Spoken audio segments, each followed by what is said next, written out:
What springs to mind when you think of the word exile? Exile. We don't tend to think of it as a particularly positive thing. It's normally something that's happened to somebody because they've become an enemy of the state, in the state's opinion, and been sent, exiled to another country where they're no longer a danger. Or sometimes people voluntarily, as it were, put themselves into exile because they feel in danger in their homeland. They're not safe there anymore, so they flee abroad and live in exile. Normally these are people, like I say, who are enemies of those who have exiled them or those who they have run away from and gone into exile because of.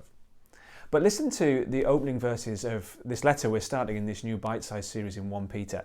Listen to 1 Peter chapter 1 and verse 1. Peter, an apostle of Jesus Christ, to those chosen, living as exiles dispersed abroad in Pontus, Galatia, Cappadocia, Asia and Bithynia. As Peter writes this letter, he's not writing to any one church in one specific location. He's writing to churches dotted around what is modern-day Turkey. All these places mentioned, Pontus, Galatia, Cappadocia, Asia, Bithynia, they were provinces in the Roman Empire, but also in what we would now call Turkey. But as Peter writes to them, he describes them as exiles. These are people who are living as exiles. Now that doesn't mean, though, that they're in danger from the sovereign or the ruler of their homeland.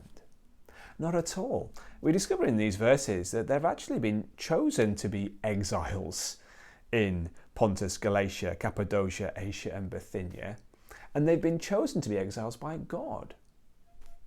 And God is on their side. As Christians, we have to understand that we do live in exile while we're in this world. This world is not our home. That doesn't mean that God has somehow turned against us, the God to whom we belong. Not at all.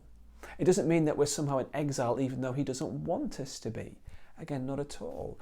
This is God's purpose and plan for us in this world, that we live as exiles. What it does mean is that something is up if we feel at home in this world, though. As Christians, then we shouldn't be surprised when we feel uncomfortable with the way the culture around us is going. It should feel uncomfortable because we're exiles. This is no longer this world, our natural habitat. Our government won't always favour us.